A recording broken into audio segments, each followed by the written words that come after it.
ਦਰਸ਼ਕੋ break ਤੋਂ ਬਾਅਦ ਤੁਹਾਡਾ ਸਭ ਦਾ ਭਰਪੂਰ ਸਵਾਗਤ ਹੈ। ਸੋ ਵੀਅਰਸ, ਗੱਲਬਾਤ ਕਰਾਂਗੇ ਕਿ ਪਿਛਲੇ ਲਗਭਗ 7 ਸਾਲਾਂ ਤੋਂ ਭਾਰਤੀ ਜੇਲ੍ਹ ਵਿੱਚ ਸੜ ਰਹੇ ਯੂਕੇ ਦੇ ਸਿਟੀਜ਼ਨ ਜਗਤਾਰ ਸਿੰਘ ਜੋਲ ਦੇ ਭਰਾ ਗੁਰਪ੍ਰੀਤ ਸਿੰਘ ਜੋਲ ਨੇ ਮੰਗ ਕੀਤੀ ਹੈ ਕਿ ਅਗਲੇ ਹਫਤੇ ਭਾਰਤ ਜਾ ਰਹੇ ਬ੍ਰਿਟਨ ਦੇ ਵਿਦੇਸ਼ ਸਕੱਤਰ ਮਿਸਟਰ ਡੇਵਿਡ ਲਾਮੀ ਜੱਗੀ ਜੋਲ ਦੀ ਰਿਹਾਈ ਲਈ ਭਾਰਤ ਸਰਕਾਰ ਤੇ ਦਬਾਅ ਬਣਾਉਣ। ਸੋ ਇਸ ਬਾਰੇ ਆਪਾਂ ਗੱਲਬਾਤ ਕਰਨ ਜਾ ਰਹੇ ਹਾਂ। ਨਾਲ ਜਿਹੜੇ ਤੁਹਾਡੇ ਲਾਈਵ ਮੈਸੇਜ ਨੇ ਉਹ ਵੀ ਆਪਾਂ ਐਂਟਰਟੇਨ ਕਰਨ ਜਾ ਰਹੇ ਹਾਂ। ਸੋ ਅਸੀਂ ਚਾਹਾਂਗੇ ਕਿ ਤੁਸੀਂ ਇਸੇ ਤਰ੍ਹਾਂ ਬਣੇ ਰਹਿਣਾ, ਦੇਖਣ ਸੁਣ ਲਿਆ, ਲਿਖਣ ਲਈ ਤੁਹਾਡਾ ਸਭ ਦਾ ਬਹੁਤ ਬਹੁਤ ਧੰਨਵਾਦ ਜੀ। ਡਾਕਟਰ ਸਾਹਿਬ ਕੀ ਵਿਚਾਰਾਂ ਨੇ? ਦੇਖੋ, ਅਸੀਂ ਇਸ ਗੱਲ ਨੂੰ ਐਪਰੀਸ਼ੀਏਟ ਕਰਦੇ ਹਾਂ ਕਿ ਜਿੱਥੇ ਅਮਰੀਕਾ, ਕੈਨੇਡਾ ਜਾਂ ਗਲੋਬਲੀ TV 84 ਨੂੰ YouTube ਦੇ ਮਾਧਿਅਮ ਰਾਹੀਂ ਦੇਖਿਆ ਜਾਂਦਾ ਹੈ ਔਰ ਐਡਮਾਇਰਰ ਨੇ ਆਸਟ੍ਰੇਲੀਆ ਦੇ ਵਿੱਚ ਸਾਈਜ਼ੇਬਲ ਸਾਡੇ ਯੰਗਸਟਰਸ ਇਸ ਤੋਂ ਪ੍ਰੇਰਨਾ ਲੈਂਦੇ ਨੇ। ਉੱਥੇ ਲੇਟਲੀ UK ਦੇ ਵਿੱਚ ਵੀ TV 84 ਦੀ ਕਾਫੀ ਚਰਚਾ ਹੈ। ਹਾਲਾਂ ਉਹਨਾਂ ਦੇ ਸਕਾਈ ਦੇ ਉੱਤੇ ਆਪਣੇ ਚੈਨਲ ਵੀ ਬੜੇ ਇਫੈਕਟਿਵ ਅੰਦਾਜ਼ ਦੇ ਵਿੱਚ ਕੰਮ ਕਰਦੇ ਨੇ। ਪਰ ਸੱਚੋ ਸੱਚ ਪ੍ਰੋਗਰਾਮ ਨੂੰ ਕਾਫੀ ਜਿਹੜਾ ਪਸੰਦ ਕੀਤਾ ਜਾਂਦਾ। ਔਰ ਪਿਛਲੇ ਕੱਲ੍ਹ ਸਾਡੇ ਸਟੂਡੀਓ ਦੇ ਵਿੱਚ ਸਿੱਖ ਫੈਡਰੇਸ਼ਨ UK ਦੇ ਦਵਿੰਦਰਜੀਤ ਸਿੰਘ ਵੀ ਆਏ। ਉਹਨਾਂ ਦੇ ਨਾਲ ਅਮਰਵੀਰ ਸਿੰਘ ਹੋਰਾਂ ਨੇ ਗੁਫ਼ਤਗੂ ਪ੍ਰੋਗਰਾਮ 'ਚ ਨਾ ਫਾਲਟ ਲਾਈਨਸ ਉਸ ਦੇ ਵਿੱਚ ਉਸ ਦੇ ਇੰਟਰਵਿਊ ਵੀ ਕੀਤਾ, ਜਿਹਨੂੰ ਬਹੁਤ ਪਸੰਦ ਕੀਤਾ ਗਿਆ ਕਿਉਂਕਿ ਇਸ ਵੇਲੇ UK ਦੇ ਵਿੱਚ 12 ਸਿੱਖ MPs ਦਾ ਲੇਬਰ ਪਾਰਟੀ ਵੱਲੋਂ ਆਉਣਾ ਔਰ ਬਾਕੀ ਇਸ਼ੂ ਜਿਹੜੇ 3 ਮੁੱਖ ਮੰਗਾਂ ਜਿਹੜੀਆਂ ਸਿੱਖ ਫੈਡਰੇਸ਼ਨ UK ਨੇ ਸਿੱਖ ਏਜੰਡਾ ਦੇ ਥੱਲੇ ਇਹ ਜਿਹੜੇ ਪੋਲੀਟੀਸ਼ੀਅਨਸ ਬਹੁਤੇ ਜਿੱਤੇ ਨੇ ਉਹਨਾਂ ਤੋਂ ਮਨਵਾਈਆਂ ਹੋਈਆਂ ਨੇ। ਲੇਬਰ ਪਾਰਟੀ ਨੇ ਵੀ ਪ੍ਰੋਮਿਸ ਕੀਤਾ ਹੋਇਆ, ਉਸ ਦੇ ਵਿੱਚ ਜ਼ਾਹਰ ਹੈ ਕਿ ਜਗਤਾਰ ਸਿੰਘ ਜੌਲ ਜਿਹੜੇ ਪਿਛਲੇ ਲਗਭਗ 7 ਸਾਲ ਤੋਂ ਭਾਰਤ ਦੀਆਂ ਜੇਲ੍ਹਾਂ 'ਚ ਸੜ ਰਹੇ ਨੇ ਤੇ ਹਾਰਟ ਦੇ ਵਿੱਚ ਨੇ ਮੋਸਟ ਲਾਈਕਲੀ। ਔਰ ਇਸ ਸਾਰੇ ਪੀਰੀਅਡ ਦੇ ਵਿੱਚ ਕੋਈ ਪ੍ਰੋਪਰ ਟਰਾਇਲ, ਕੋਈ ਪ੍ਰੋਪਰ ਚਾਰਜਿਸ, ਕੋਈ ਸਬੂਤ ਨਾ ਹੋਣ ਦੇ ਬਾਵਜੂਦ ਜ਼ਾਹਰ ਹੈ ਉਹਨਾਂ ਦੀ ਗ੍ਰਿਫਤਾਰੀ ਵੀ ਪੋਲੀਟੀਕਲ ਰੀਜ਼ਨਸ ਕਰਕੇ, ਕਿਉਂਕਿ ਉਹਨਾਂ ਨੇ ਨੈਵਰ ਫੋਰਗੇਟ 1984 ਉਹ ਵੈਬਸਾਈਟ ਵੀ ਚਲਾਉਂਦੇ ਸੀ, ਸ਼ਹੀਦ ਸਿੰਘਾਂ ਦੀਆਂ ਪਿਕਚਰਸ ਅਪਲੋਡ ਕਰਨੀਆਂ, ਉਹਨਾਂ ਦੀ ਬਰੀਫ ਜੀਵਨੀ। ਔਰ ਉਹ ਜਿਵੇਂ ਹੁੰਦਾ ਹੈ ਕਿ ਵੀ ਤੁਸੀਂ ਸਬਕ ਸਿਖਾਉਣਾ ਬਾਹਰਲੇ ਸਿੱਖਾਂ ਨੂੰ, ਉਹ ਤਾਂ ਵਿਆਹ ਕਰਵਾਉਣ ਦੇ ਲਈ ਗਏ ਔਰ ਜਿਵੇਂ ਅਜੇ ਵਿਆਹ ਤੋਂ ਫੌਰਨ ਬਾਅਦ ਆਪਣੀ ਸਿੰਘਣੀ ਦੇ ਨਾਲ ਜਦੋਂ ਉਹ ਸ਼ਾਪਿੰਗ ਕਰ ਰਹੇ ਸੀ, ਜਿਵੇਂ ਉਹਨਾਂ ਨੂੰ ਚੁੱਕਿਆ ਗਿਆ। ਔਰ ਉਹ ਸਾਰੇ ਦੇ ਵਿੱਚ UK ਦਾ ਆਪਣਾ ਕੀ ਰੋਲ ਰਿਹਾ, ਕਿਤੇ ਨਾ ਕਿਤੇ ਇਹ ਵੀ ਆਇਆ ਕਿ ਭਾਈ ਉਹ ਟਿਪ ਆਫ ਵੀ ਉਹਨਾਂ ਦੀ ਆਪਣੀ ਏਜੰਸੀ ਨੇ ਕੀਤਾ। ਪਰ ਇਹਦੇ 'ਚ ਕੋਈ ਸ਼ੱਕ ਨਹੀਂ ਹੈ ਕਿ ਇਹਨਾਂ ਆਲਮੋਸਟ 7 ਸਾਲ ਦੇ ਪੀਰੀਅਡ 'ਚ ਡੇਵਿਡ ਕੈਮਰੋਨ ਤੋਂ ਲੈ ਕੇ ਬੋਰਿਸ ਜੌਨਸਨ, ਰਿਸ਼ੀ ਸੁਨਕ ਔਰ ਹੁਣ ਨਵੀਂ ਹਕੂਮਤ ਲੇਬਰ ਦੀ ਬਣੀ ਹੈ ਔਰ ਆਲਮੋਸਟ 6 ਜਿਹੜੇ ਨੇ ਫੋਰਨ ਸੈਕਟਰੀ, ਜਿਹਨਾਂ ਨੂੰ ਅਸੀਂ ਵਿਦੇਸ਼ ਮੰਤਰੀ ਕਹਾਂਗੇ, ਇਸ ਪੀਰੀਅਡ 'ਚ ਆਏ। ਬ੍ਰਿਟਿਸ਼ MPs ਦਾ ਪੂਰਾ ਜ਼ੋਰ ਇਸ ਦੇ ਉੱਤੇ ਰਿਹਾ। ਉਹਨਾਂ ਨੇ ਕਈ ਵਾਰ ਹਕੂਮਤ ਨੂੰ ਲਿਖਿਆ, ਪਰ ਕਿਉਂਕਿ ਕੰਜ਼ਰਵੇਟਿਵ ਪਾਰਟੀ ਦੀ ਗਵਰਨਮੈਂਟ ਸੀ, ਕੋਈ ਉਸ ਦੇ ਉੱਤੇ ਜਿਹੜੀ ਹੈ ਸੋਲਿਡ ਤਾਂ ਇਹ ਹੈ ਵੀ ਉਹਨਾਂ ਦਾ ਰਿਲੀਜ਼ ਹੋਣਾ।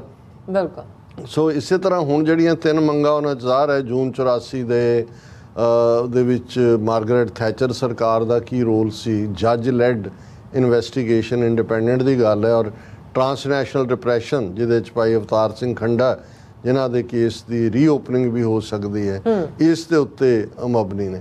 ਔਰ ਇਸ ਦੇ ਉੱਤੇ ਕੱਲ੍ਹ ਵੀ ਜਦੋਂ ਦਵਿੰਦਰਜੀਤ ਸਿੰਘ ਸਟੂਡੀਓ 'ਚ ਸਨ, ਉਹਨਾਂ ਦਾ ਇੰਟਰਵਿਊ ਦੇ ਵਿੱਚ ਉਹਨਾਂ ਨਾਲ ਗੱਲਬਾਤ ਕੀਤੀ ਗਈ।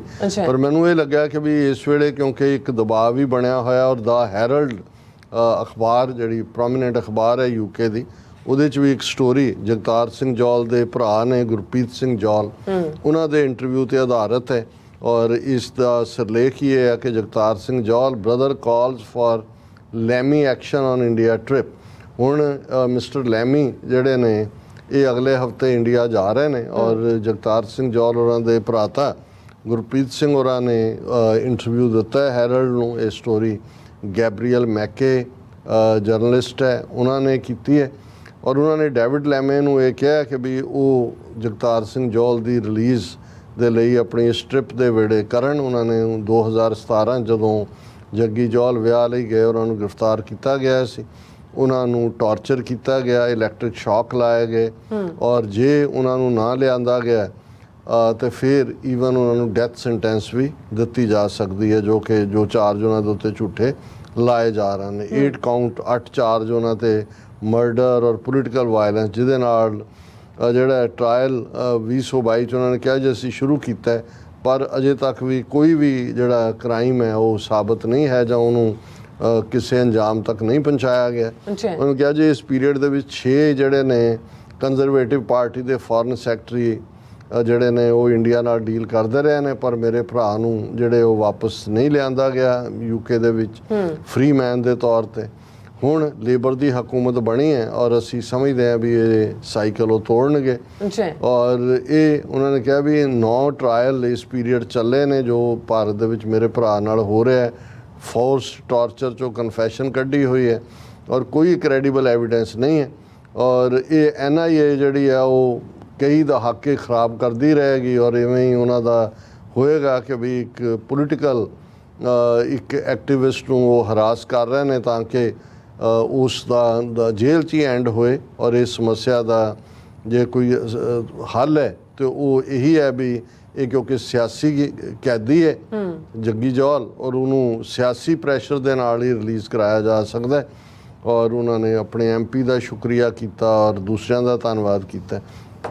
ਪਰ ਇੱਕ ਜਿਹੜਾ ਫਰੇਜ਼ ਬਹੁਤ ਚੰਗਾ ਇਸਤੇਮਾਲ ਕੀਤਾ ਅਸੀਂ ਆਪਣੇ ਟਾਈਟਲ 'ਚ ਵੀ ਕੀਤਾ, ਉਹਨਾਂ ਨੇ ਕਿਹਾ ਵੀ until Jagtar is back with his family in Dumbarton his case will be the elephant in the room at every meeting between the UK and India. ਇਹ ਐਕਸਪ੍ਰੈਸ਼ਨ ਹੁੰਦੀ ਹੈ ਕਿ ਐਲੀਫੈਂਟ ਇਨ ਦਾ ਸ਼ਾਪ ਜਾਂ ਚਾਈਨਾ ਕਲੇ ਸ਼ਾਪ ਜਿਹੜੀਆਂ ਕਿ ਵੀ ਉਹਦਾ ਮਤਲਬ ਹੈ ਕਿ ਵੀ ਜੋ ਮਰਜ਼ੀ ਕਰ ਲਓ ਤੁਹਾਡੇ ਹਾਲਾਤ ਸਿਆਸੀ ਸੰਬੰਧ ਨੋਰਮਲ ਨਹੀਂ। ਉਹਨੇ ਕਿਹਾ ਵੀ ਜਦੋਂ ਵੀ ਇਹਨਾਂ ਸਾਲਾਂ 'ਚ ਹੋਏਗਾ ਇਹ ਇਵੇਂ ਹੀ ਹੈ ਕਿ ਹਾਥੀ ਖੜਾ ਨਾਲ ਵੀ ਇਹਨੂੰ ਹੱਲ ਕਰੋ ਔਰ ਜਗਤਾਰ ਜੌਲ ਨੂੰ ਵਾਪਸ ਲਿਆਓ। ਅਸੀਂ ਇਹੀ ਨਹੀਂ ਵੀ ਸਿੰਪਥਾਈਜ਼ ਕਰਦੇ ਹਾਂ, ਅਸੀਂ ਸਮਝਦੇ ਹਾਂ ਕਿ ਇਹ ਜਿਸ ਕਿਸਮ ਦਾ ਹੁਣ ਮਾਹੌਲ ਬਣਿਆ ਪ੍ਰੈਸ਼ਰ ਅਲਟੀਮੇਟਲੀ ਇਹ ਸਿਆਸੀ ਫੈਸਲਾ ਹੈ। ਜਗਤਾਰ ਸਿੰਘ ਜੌਲ ਵੀ ਸਿਆਸੀ ਕੈਦੀ ਨੇ, ਸਿਆਸੀ ਮੰਤਵਾਂ ਲਈ ਜਿਹੜਾ ਉਹਨਾਂ ਨੂੰ ਫੜਿਆ ਗਿਆ ਔਰ ਇਸ ਦਾ ਹੱਲ ਵੀ ਸਿਆਸੀ ਪ੍ਰੈਸ਼ਰ ਹੀ ਹੈ।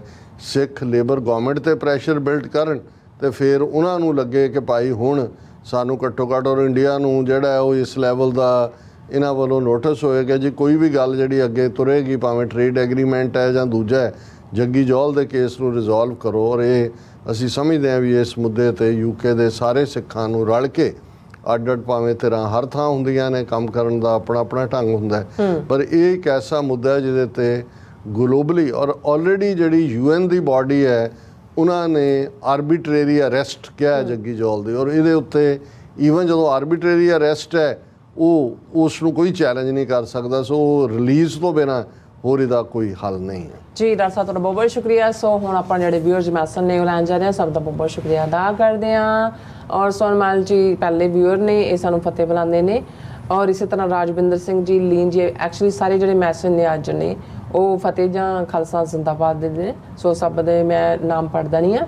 ਲੀਨ ਹਰਦੀਪ ਸਿੰਘ, ਫਿਰ ਇਸੇ ਤਰ੍ਹਾਂ ਦਵਿੰਦਰ ਸਿੰਘ ਜੀ, ਸੁਖਜੀਵਨ ਬੱਚੂ ਜੀ, ਪਮਿੰਦਰ ਜੈਦੇਸ਼ ਜੀ, ਫਿਰ ਇਸੇ ਤਰ੍ਹਾਂ ਜਸਵੀਰ ਸਿੰਘ ਬਰਾੜ ਜੀ, ਧਰਮ ਸਿੰਘ ਜੀ, ਪੀ ਅਟਵਾਲ ਜੀ, ਜਸਵੀਰ ਸਿੰਘ ਬਰਾੜ ਜੀ, ਫਿਰ ਇਸੇ ਤਰ੍ਹਾਂ ਸਤਨਾਮ ਔਜਲਾ ਜੀ, ਏ ਸਿੰਘ ਜੀ, ਫਿਰ ਇਸੇ ਤਰ੍ਹਾਂ ਧਾਲੀਵਾਲ ਜੀ, ਫਿਰ ਇਸੇ ਤਰ੍ਹਾਂ ਸਤਨਾਮ ਔਜਲਾ ਜੀ, ਅਮਰਜੀਤ ਸੈਣੀ ਜੀ, ਇੰਦਰਜੀਤ ਸਿੰਘ ਸੰਧੂ ਜੀ, ਏਪਾਲ ਸਿੰਘ ਜੀ, ਫਿਰ ਅਜੇਪਾਲ ਸਿੰਘ ਜੀ, ਰਾਜਨਪ੍ਰੀਤ ਸਿੰਘ ਜੀ, ਹਰਮਨ ਪੰਨੂ ਜੀ, ਪੀ ਅਟਵਾਲ ਜੀ, ਇਹ ਸਭ ਸਾਨੂੰ ਫਤਿਹ ਬੁਲਾਉਂਦੇ ਨੇ, ਖਾਲਸਾ ਜ਼ਿੰਦਾਬਾਦ ਕਹਿੰਦੇ ਨੇ। ਫਿਰ ਜਿਹੜੇ ਪੀ ਅਟਵਾਲ ਜੀ ਕਹਿੰਦੇ ਨੇ ਕਿ ਸਿੱਖ MP Tim Uppal also crying. ਫਿਰ ਧਰਮ ਸਿੰਘ ਜੀ, ਮੋਹਨ ਬੋਇਲ ਜੀ, ਜਤਿੰਦਰ ਸਿੰਘ ਜੀ, ਹਰਜੋਤ ਮਾਲ ਜੀ, ਅਮਰਜੀਤ ਰਾਏ ਜੀ, ਫਿਰ ਇਸੇ ਤਰ੍ਹਾਂ ਬਲਵਿੰਦਰ ਸਿੰਘ ਜੀ, ਸਤਨਾਮ ਸਿੰਘ ਜੀ, ਫਿਰ ਇਸੇ ਤਰ੍ਹਾਂ ਬਲਵਿੰਦਰ ਸਿੰਘ ਜੀ, ਇਹ ਸਭ ਸਾਨੂੰ ਫਤਿਹ ਬੁਲਾਉਂਦੇ ਨੇ, ਖਾਲਸਾ ਜ਼ਿੰਦਾਬਾਦ ਕਹਿੰਦੇ ਨੇ। ਔਰ ਜਸਵੀਰ ਸਿੰਘ ਬਰਾੜ ਜੀ ਲਿਖਦੇ ਨੇ ਕਿ ਸਾਰੇ ਮਸਲਿਆਂ ਦਾ ਹੱਲ ਹੈ ਖਾਲਸਾ ਰੈਫਰੈਂਡਮ ਦੀਆਂ ਵੋਟਾਂ 28 ਜੁਲਾਈ ਨੂੰ ਕੈਲਗਰੀ ਕੈਨੇਡਾ ਵਿੱਚ ਫੁੱਲ ਤਿਆਰੀਆਂ ਹੋ ਗਈਆਂ ਨੇ।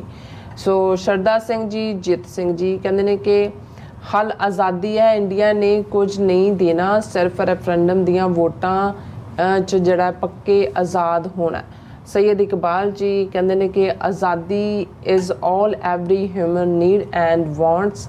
ਐਂਡ ਇਸੇ ਤਰ੍ਹਾਂ ਸੁਖਦੇਵ ਸਿੰਘ ਜੀ ਕਹਿੰਦੇ ਨੇ ਕਿ ਡਾਕਟਰ ਸਾਹਿਬ ਜੀ ਨੂੰ ਜਿਹੜੇ ਮੈਂ ਕਿਹਾ ਆਪਾਂ ਗੱਲਬਾਤ ਕੀਤੀ, ਹਾਂਜੀ, ਕਹਿੰਦੇ ਉਹਨਾਂ ਨੂੰ ਆਪਣੇ ਵਾਹਿਗੁਰੂ ਆਪਣੇ ਚਰਨਾਂ ਵਿੱਚ ਨਿਵਾਸ ਬਖਸ਼ਣ। ਪਰਮਜੀਤ ਸਿੰਘ ਜੀ, ਜਸਕੀਰਤ ਸਿੰਘ ਜੀ, ਫਿਰ ਇਸੇ ਤਰ੍ਹਾਂ ਬਲਜੀਤ ਕੌਰ ਜੀ, ਇਹ ਕਹਿੰਦੇ ਡਾਕਟਰ ਅਮਰਜੀਤ ਸਿੰਘ ਜੀ ਤੇ ਬੀਬੀ ਨੀਲਮ ਕੌਰ ਜੀ, ਵਾਹਿਗੁਰੂ ਜੀ ਕਾ ਖਾਲਸਾ ਵਾਹਿਗੁਰੂ ਜੀ ਕੀ ਫਤਿਹ। ਖਾਲਸਾ ਜ਼ਿੰਦਾਬਾਦ ਜ਼ਿੰਦਾਬਾਦ ਜ਼ਿੰਦਾਬਾਦ। ਕੁਲਦੀਪ ਕੌਰ ਜੀ, ਫਿਰ ਇਸੇ ਤਰ੍ਹਾਂ ਰਿਸ਼ੀ ਭਾਰਤਵਾਜ ਜੀ ਆਏ ਨੇ, ਸਾਨੂੰ ਪਹਿਲਾਂ ਫਤਿਹ ਬੁਲਾਉਂਦੇ ਨੇ, ਵਾਹਿਗੁਰੂ ਜੀ ਕਾ ਉਹਨਾਂ ਖਾਲਸਾ।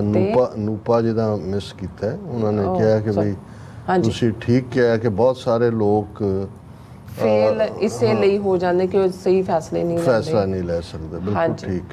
ਔਰ ਰਿਸ਼ੀ ਭਾਰਤਵਾਜ ਜੀ ਵੀ ਕਹਿੰਦੇ ਨੇ ਵਾਹਿਗੁਰੂ ਜੀ ਕਾ ਖਾਲਸਾ ਵਾਹਿਗੁਰੂ ਜੀ ਕੀ ਫਤਿਹ। ਮੇਰੇ ਹਵਾਲੇ ਕਰ ਦਿਓ ਜਰਾ, ਕਿਉਂਕਿ ਇਹਨਾਂ ਦੇ ਰਿਸ਼ੀ ਭਾਰਤਵਾਜ ਜੀ ਦੇ 2 ਮੈਸੇਜ ਨੇ, ਉਹਨਾਂ ਨੇ ਬੜੇ ਫਤਿਹ ਦੇ ਨਾਲ ਕੀਤਾ ਹੈ ਔਰ ਉਹਦੇ 'ਚ ਉਹਨਾਂ ਨੇ 2 ਨੁਕਤੇ। ਪਹਿਲਾਂ ਤਾਂ ਉਹਨਾਂ ਨੇ ਕਿਹਾ ਕਿ ਜੀ ਪੀਸਫੁਲ ਜਿਹੜੀ ਪ੍ਰੋਪੇਗੇਸ਼ਨ ਹੈ ਖਾਲਿਸਤਾਨ ਦੀ ਉਹ ਠੀਕ ਹੈ, ਪਰ ਜੇ ਹਥਿਆਰ ਚੁੱਕੇ ਜਾਣ ਉਸ ਲਈ, ਜਿਵੇਂ ਪਿੰਡਾਂ ਵਾਲਿਆਂ ਨੇ ਜਾਂ ਸ਼ਾਹਬੇਗ ਸਿੰਘ ਨੇ ਚੁੱਕੇ, ਤੇ ਫਿਰ ਸਟੇਟ ਜਿਹੜੀ ਹੈ ਉਹ ਉਹਦੇ ਤੇ ਐਕਟ ਕਰਦੀ ਹੈ। ਉਹਦੇ ਨਾਲ ਹੀ ਰਲਦਾ ਉਹਨਾਂ ਦਾ ਦੂਸਰਾ, ਜਦੋਂ ਉਹਨਾਂ ਨੇ ਕਿਹਾ ਕਿ ਵੀ ਮੈਂ ਆਪਰੇਸ਼ਨ ਬਲੂ ਸਟਾਰ ਦਾ ਜੋ ਦਰਦ ਹੈ ਸਿੱਖਾਂ ਦਾ ਉਸ ਨੂੰ ਸਮਝਦਾ, ਪਰ ਸਿੱਖਾਂ ਨੂੰ ਵੀ ਇਹ ਸਮਝਣਾ ਚਾਹੀਦਾ ਹੈ ਕਿ ਇਹ ਜਿਹੜੀ ਹੈ ਇਹ ਵਾਇਲੈਂਸ ਮਿਲੀਟੈਂਟਸ ਵੱਲੋਂ ਹੋ ਰਹੀ ਸੀ, ਇਸ ਲਈ ਦੋਨੋਂ ਹੀ ਦੋਸ਼ੀ ਨੇ।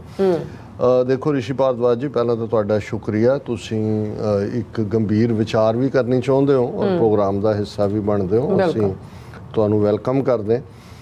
ਪਹਿਲੀ ਗੱਲ ਤਾਂ ਮੇਰਾ ਖਿਆਲ ਹੈ ਵੀ ਜੇ ਤੁਸੀਂ ਈਵਨ ਇਸ ਸਾਰੇ ਸਿਚੁਏਸ਼ਨ ਨੂੰ ਦੇਖਣਾ ਹੋਏ ਤੇ ਤੁਹਾਨੂੰ 13 ਅਪ੍ਰੈਲ 1978 ਤੇ ਜਾਣਾ ਪਏਗਾ, ਕਿਉਂਕਿ 1978 ਤੋਂ 1984 ਤੱਕ ਦੀਆਂ ਡਿਵੈਲਪਮੈਂਟਸ ਦਾ ਸੰਬੰਧ ਉਹ ਕਾਂਡ ਨਾਲ ਹੈ ਜੋ ਸਾਕਾ ਅੰਮ੍ਰਿਤਸਰ, ਜਿਹਦੇ 'ਚ ਨਿਰੰਕਾਰੀ, ਨਕਲੀ ਨਿਰੰਕਾਰੀ ਜਿਨ੍ਹਾਂ ਨੂੰ ਅਸੀਂ ਕਹਿੰਦੇ ਹਾਂ, ਕਿਵੇਂ ਉਹਨਾਂ ਦੀ ਪੁਸ਼ਤ ਪਨਾਹੀ ਕੀਤੀ ਗਈ, ਕਿਵੇਂ ਉਹਨਾਂ ਨੂੰ ਲਿਆ ਕੇ ਜਿਹੜਾ ਹੈ ਉਹ ਉਹਨਾਂ ਤੋਂ 13 ਸਿੱਖਾਂ ਦਾ ਕਤਲ ਕਰਵਾਇਆ ਗਿਆ, ਔਰ ਕਿਵੇਂ ਈਵਨ ਜਿਹੜੇ ਮੁਕੱਦਮੇ ਨੇ ਪੰਜਾਬ 'ਚੋਂ ਸ਼ਿਫਟ ਕੀਤਾ ਗਿਆ। ਜਿਵੇਂ ਹੁਣ ਸੌਦਾ ਸਾਹਿਬ ਦੇ ਮੁਕੱਦਮਾ ਕੋਈ ਯੂਪੀ 'ਚ ਜਾ ਰਿਹਾ, ਕੋਈ ਹਰਿਆਣੇ 'ਚ ਲਿਜਾ ਰਹੇ ਨੇ, ਔਰ ਰਿਪੀਟਡ ਪੈਰੋਲ ਹੈ ਔਰ ਨਿਕਲਣ ਵਾਲਾ ਕੁਛ ਨਹੀਂ, ਦੇ ਬਾਵਜੂਦ ਕਿ ਉਹ ਕੁਛ ਕੇਸਾਂ 'ਚ ਮਰਡਰ ਔਰ ਰੇਪ ਦੇ ਵਿੱਚ ਉਹ ਕਨਵਿਕਟ ਵੀ ਹੈ। ਇਸੇ ਤਰ੍ਹਾਂ ਨਿਰੰਕਾਰੀਆਂ ਦੇ ਕੇਸ ਨੂੰ ਹਰਿਆਣੇ 'ਚ ਲਿਜਾਇਆ ਗਿਆ ਔਰ ਬਾਅਦ ਦੇ ਵਿੱਚ ਕਿਹਾ ਗਿਆ ਕਿ ਜੀ ਉਹ ਬਿਲਕੁਲ ਬਰੀ ਔਰ ਇਹ ਉਹ। ਉਸ ਤੋਂ ਬਾਅਦ ਕਿਉਂਕਿ ਇੱਕ ਪਾਰਟ ਹੁੰਦਾ ਹੈ ਜਿਹਦੇ 'ਚ ਕਿ ਇੰਡੀਵਿਜੂਅਲੀ, ਜਿਹਨੂੰ ਤੁਸੀਂ ਨੈਚੁਰਲ ਰੈਟਰੀਬਿਊਸ਼ਨ ਕਹਿੰਦੇ ਹੋ, ਉਹਨੂੰ ਤਾਂ ਕੋਈ ਰੋਕ ਨਹੀਂ ਸਕਦਾ, ਉਹ ਬਦਲਾ ਭਾਵਨਾ 'ਚੋਂ ਹੁੰਦਾ। ਉਹ ਤਾਂ ਊਧਮ ਸਿੰਘ ਨੇ, ਜਿਸ ਐਕਟਰ ਨੂੰ ਤੁਸੀਂ ਵੀ ਐਡਮਾਇਰ ਕਰਦੇ ਹੋਵੋਗੇ ਜੀ, ਜਾ ਕੇ ਬਦਲਾ ਲਿਆ ਜਲ੍ਹਿਆਂਵਾਲੇ ਬਾਗ ਦਾ, ਉਹ ਨਿਰੰਕਾਰੀਆਂ ਦੇ ਖਿਲਾਫ ਜਿਹੜੀ ਕਾਰਵਾਈਆਂ ਸੀ ਉਹ ਇਸ ਦਾ ਹਿੱਸਾ ਸੀ। ਸੰਤ ਭਿੰਡਰਾਂ ਵਾਲਿਆਂ ਨੇ ਕੋਈ ਸਟੇਟ ਦੇ ਖਿਲਾਫ ਆਰਮਸ ਨਹੀਂ ਚੁੱਕੇ, ਕਿਉਂਕਿ ਉਹਨਾਂ ਨੇ ਕਦੇ ਵੀ ਖਾਲਿਸਤਾਨ ਸਟੇਟ ਦੇ ਖਿਲਾਫ ਆਰਮਸ ਤਾਂ ਜੇ ਉਹਨਾਂ ਨੇ ਅਲੱਗ ਮੁਲਕ ਦਾ ਐਲਾਨ ਕੀਤਾ ਹੋਏ, ਉਹਨਾਂ ਦੀ ਸਟੇਟਮੈਂਟ ਜਿਹੜੀ ਕਲੋਜ਼ ਆਉਂਦੀ ਹੈ ਵੀ ਜਿੱਦਣ ਭਾਰਤੀ ਫੌਜ ਆਈ ਉਦੋਂ ਨਹੀਂ ਰੱਖੀ ਜਾਏਗੀ। ਉਦੋਂ ਤੱਕ ਜਿਹੜਾ ਪੀਸਫੁਲ ਮੋਰਚਾ 1982 ਤੋਂ 1984 ਤੱਕ ਚੱਲਿਆ, 2 ਲੱਖ ਦੀ ਗ੍ਰਿਫਤਾਰੀ ਜਿਹੜੀ ਕੁਇਟ ਇੰਡੀਆ ਮੂਵਮੈਂਟ ਨਾਲੋਂ 4 ਗੁਣਾ ਜ਼ਿਆਦਾ ਹੈ, ਉਹ ਅਨੰਦਪੁਰ ਦੇ ਮਤੇ ਲਈ ਸੀ, ਜਿਹੜੀ ਆਟੋਨਮੀ ਦੀ ਗੱਲ ਕਰਦੇ ਸੀ। ਪਿੰਡਾਂ ਵਾਲਿਆਂ ਦੇ ਖਿਲਾਫ ਕੋਈ ਕੇਸ ਰਜਿਸਟਰ, ਇੱਕ ਲਾਲਾ ਜਗਤਨ ਰੈਣ ਦਾ ਹੋਇਆ ਸੀ, ਉਹਦੇ 'ਚ ਉਹਨਾਂ ਨੇ ਗ੍ਰਿਫਤਾਰੀ ਵੀ ਦਿੱਤੀ ਔਰ ਉਹਦੇ 'ਚੋਂ ਇੱਕ ਵਿਟ ਵੀ, ਕਿਉਂਕਿ ਹੋਰ ਕੋਈ ਕੇਸ ਅਦਰਵਾਈਜ਼ ਜੇ ਈਵਨ ਇਸ ਗੱਲ ਨੂੰ ਜਨਰਲ ਸਿਨਹਾ ਨੇ ਔਰ ਦੂਸਰੇ ਨੇ ਵੀ, ਜਿਹਨੂੰ ਕਿ ਸੀਨੀਅਰ ਵੈਸਟਰਨ ਕਮਾਂਡ ਦਾ ਹੋਣ ਦੇ ਬਾਵਜੂਦ ਜਨਰਲ ਨਹੀਂ ਸੀ ਬਣਾਇਆ ਗਿਆ, ਉਹਨਾਂ ਨੇ ਵੀ ਆਪਣੇ ਬਾਅਦ ਦੇ ਇੰਟਰਵਿਊਜ਼ ਦੇ ਵਿੱਚ ਜਾਂ ਕਿਤਾਬ ਵੀ ਜਿਹੜੀ ਉਹਨਾਂ ਨੇ ਕੋਈ ਲਿਖੀ, ਉਹਨਾਂ ਨੇ ਕਿਹਾ ਸੀ ਕਿ ਵੀ ਆਪਣੀ ਥਾਂ ਤੇ ਬੈਠ ਕੇ ਆਪਣੇ ਹੱਕਾਂ ਨੂੰ ਡਿਫੈਂਡ ਕਰਨਾ ਇਹ ਕੋਈ ਅਗੇਂਸਟ ਦਾ ਲਾਅ ਨਹੀਂ ਹੈ। ਉਹਨਾਂ ਨੇ ਬਾਹਰ ਨਿਕਲ ਕੇ ਕੋਈ ਹਮਲਾ ਨਹੀਂ ਕੀਤਾ ਕਿਸੇ ਤੇ, ਸਟੇਟ ਦੇ ਖਿਲਾਫ ਕੋਈ ਜੰਗ ਦਾ ਐਲਾਨ ਨਹੀਂ ਕੀਤਾ। ਹਾਂ, ਹੁਣ ਅਮਰੀਕਾ ਦੇ ਵਿੱਚ ਜੇ ਤੁਹਾਡੀ ਟੈਰੀਟਰੀ 'ਚ ਆ ਕੇ ਕੋਈ ਤੁਹਾਡੇ ਘਰ ਤੇ ਅਟੈਕ ਕਰਦਾ ਤੇ ਜੇ ਭਾਵੇਂ 20 ਮਾਰ ਦਿਓ ਤੁਸੀਂ, ਉਹਨੂੰ ਕੋਈ ਵੀ ਜਿਹੜਾ ਲਾਅ ਇਲੀਗਲ ਨਹੀਂ ਕਹਿੰਦਾ, ਕਿਉਂਕਿ ਤੁਸੀਂ ਸੈਲਫ ਡਿਫੈਂਸ ਕੀਤਾ। ਸੋ ਇਹ ਗੱਲ ਤੁਹਾਡੇ ਦੇ ਵਿੱਚ ਵਜ੍ਹਾ ਨਹੀਂ ਹੈ ਕਿ ਭਾਈ ਇਹ ਜਿਹੜੀ ਉਹਨਾਂ ਦੀ ਵਾਇਲੈਂਸ, ਔਰ ਜੇ ਤੁਸੀਂ ਜਿਹਨੂੰ so called blue star operation ਤੁਸੀਂ ਕਹਿੰਦੇ ਹੋ, ਜਿਹੜੀ ਟੋਟਲ ਜੰਗ ਦਾ ਐਲਾਨ ਹੈ, ਫਿਰ ਤੁਹਾਨੂੰ ਇਹ ਨਜ਼ਰ ਆਏਗਾ ਕਿ ਭਾਈ ਕਿਵੇਂ ਪੰਜਾਬ ਭਰ ਨੂੰ ਕੱਟ ਆਫ ਕੀਤਾ ਗਿਆ, ਕਿਵੇਂ ਜਿਹੜਾ ਉਹ ਟੈਂਕਾਂ ਤੋਪਾਂ ਦਾ ਇਸਤੇਮਾਲ, ਇਕੱਲੇ ਟੈਂਕ ਦਰਬਾਰ ਸਾਹਿਬ 'ਚ ਨਹੀਂ ਲਿਆ, ਉੱਥੇ ਤਾਂ ਭਿੰਡਰਾਂ ਵਾਲੇ ਬੈਠੇ ਸੀ, ਵਾਇਲੈਂਸ ਸੀ ਤੁਹਾਡੇ ਕਹਿਣ ਮੁਤਾਬਕ, ਸਟੇਟ ਦੇ ਖਿਲਾਫ ਆਮ ਸ਼ਾਹਬੇਗ ਸਿੰਘ ਵੀ ਉੱਥੇ ਸੀ।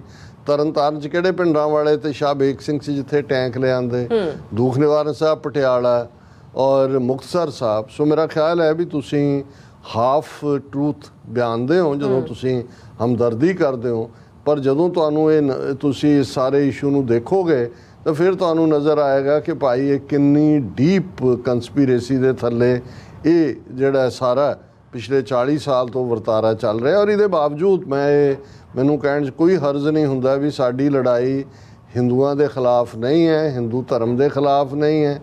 ਅਸੀਂ ਕਿਸੇ ਵੀ ਅਜਾਈਂ ਲਹੂ ਡੋਲਣ ਦੇ ਹੱਕ 'ਚ ਨਹੀਂ।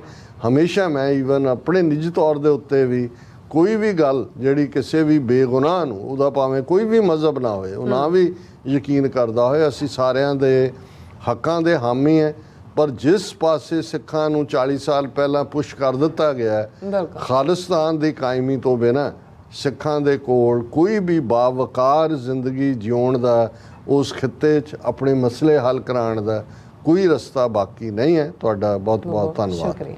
ਔਰ ਕੌਰ ਸ਼ਰਨਜੀਤ ਜਿਹੜੇ ਨੇ ਉਹ ਕਹਿੰਦੇ ਨੇ ਕਿ ਰਿਸ਼ੀ ਭਾਰਦਵਾਜ ਨੂੰ ਕਹਿੰਦੇ ਕਿ ਲੱਗਦਾ ਕਿ ਤੁਹਾਨੂੰ ਡਾਕਟਰ ਸਾਹਿਬ ਨੇ ਜੋ ਜਵਾਬ ਦਿੱਤਾ ਸੀ ਉਸ ਤੁਹਾਨੂੰ ਸਮਝ ਨਹੀਂ ਆਇਆ।